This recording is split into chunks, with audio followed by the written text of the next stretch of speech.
Bonjour à chacun, c'est un plaisir de nous retrouver pour le lancement des 30 jours pour manifester l'amour de Christ dans notre entourage. Nous sommes fils et filles de Dieu. Le jour où nous avons donné notre vie à Jésus, nous sommes devenus enfants de Dieu et c'est un fait. Et parce que nous sommes fils et filles du Dieu vivant, nous sommes aussi des changeurs d'atmosphère. Partout où nous nous trouvons, partout où nous marchons, partout où nous allons, nous avons cette capacité de changer l'atmosphère parce que Jésus vit en nous par son esprit. Et plus que jamais aujourd'hui, dans ce temps où la violence monte, où on le voit avec les attentats, avec toutes les fusillades qu'il peut y avoir, par ce reconfinement, par tout ce que la société peut nous imposer, ouais, c'est compliqué. C'est compliqué. Nous avons besoin d'enrichir notre temps, que ce soit notre temps à la maison, dans nos relations, nos déplacements, nos temps au travail, etc., nos temps de balade. Nous avons besoin d'enrichir ces temps-là et de voir Dieu se manifester aussi dans nos vies. Et nous savons quand les ténèbres commencent à s'intensifier, à s'épaissir, pour quelque raison que ce soit finalement, nous sommes obligés de devenir intentionnels et toujours plus intentionnels. Un, pour rester ancré en lui et recevoir sa paix, recevoir sa joie, recevoir son amour et puis tous les autres fruits de l'esprit, continuer à être bienveillants, compatissants pour le savoir avec nous partout où nous allons. C'est lui notre sécurité, alors que, humainement parlant, notre sécurité, on ne sait plus trop où la trouver, mais nous savons que notre sécurité est en lui. Et aussi pour continuer à marcher en tant que disciple de Christ. Alors, sur le fait d'être ancré en lui, ce n'est faisable que en passant du temps avec lui. Et sommes-nous capables aujourd'hui de donner 1 heure dans notre journée pour passer du temps avec lui? La maison de prière de Toulouse et peut-être même plus largement, France Prière nous incite à prendre 1 heure avec lui. Est-ce qu'on est capable de passer 1 heure avec lui pour être ancré en lui, pour que nous soyons attachés à lui et que nous puissions ensuite aller et faire ce qu'il nous demande de faire? Et je vous encourage à aller voir le site France Prière pour avoir peut-être plus de précision. Puis, il y a cette deuxième dimension qu'il nous faut aujourd'hui être intentionnel pour marcher en tant que disciple de Christ. Nous avons besoin de grandir avec le Saint-Esprit qui vit en nous dans la compassion et l'action envers autrui.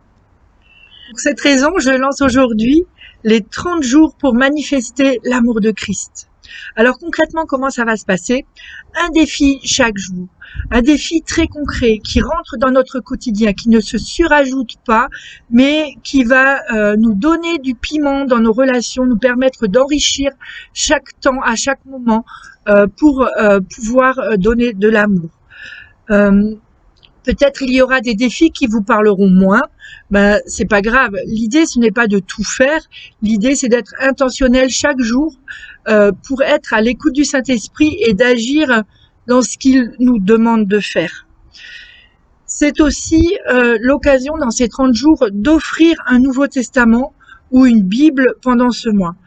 Nous savons que la Bible est le livre de vie et il peut faire la différence pour une personne, dans une famille, dans un foyer, dans un quartier.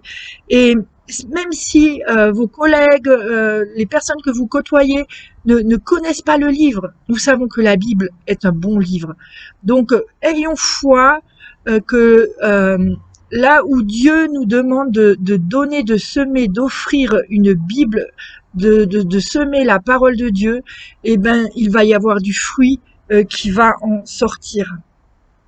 Les défis sont relayés sur le groupe pour les membres de l'ACT sur Facebook, qui est un groupe fermé. Mais pour tous ceux qui ne sont pas de l'ACT, vous pouvez aussi suivre ces défis sur le Facebook, la page Instagram et le site de S'équiper pour la moisson. Faites-nous part de vos témoignages. le témoignage est super important pour que nous puissions nous encourager. L'idée, c'est que nous puissions centraliser les témoignages et que nous puissions les diffuser. Il y a aussi David et Aude Tripé qui nous rejoindront dans ce projet justement pour valoriser vos témoignages.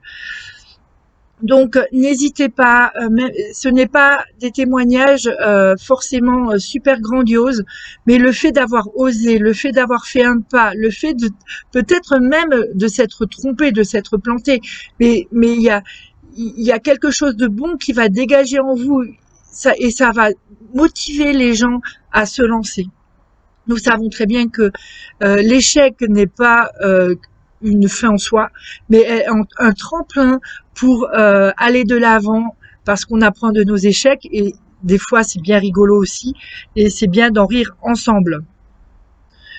Alors vous pouvez relayer vos témoignages, soit faire une courte vidéo que vous m'envoyez sur s'équiperpourlamoisson@gmail.com, s'équiper pour la moisson tout attaché, sans accent, @gmail.com. Et ou bien vous pouvez les mettre par écrit sous les défis, ou les envoyer aussi à info@act31.com. Oui, nos témoignages vont nous donner de la force d'avancer et de faire reculer les ténèbres. Parce que là où la lumière brille, les ténèbres s'enfuient. Et l'encouragement par le témoignage, c'est vraiment quelque chose de puissant. Et nous verrons sa gloire. Moi, je suis convaincue que quand les fils et les filles du Dieu vivant se lèvent ensemble pour faire la différence en manifestant son amour, les ténèbres ne pourront plus rester. L'atmosphère va changer dans notre entourage et nous vaincrons. Nous ne sommes pas aujourd'hui dans la défaite parce que nous savons que Jésus-Christ a tout payé à la croix et que cette pandémie, que ces attentats, ces montées de violence, ben, Dieu a tout pris à la croix. Et c'est lui qui va nous donner la force d'avancer, c'est lui qui va nous donner la joie de vivre, c'est lui qui va nous donner l'audace pour prier pour les malades, pour prier pour ceux qui sont enfermés dans la peur. Et nous verrons sa lumière briller et nous ferons la différence. Je vous bénis et j'ai hâte de voir nos témoignages de la puissance de Dieu qui sera manifestée dans nos villes, dans nos villages de France, de francophonie et peut-être même bien plus loin. Soyez richement bénis et à très vite.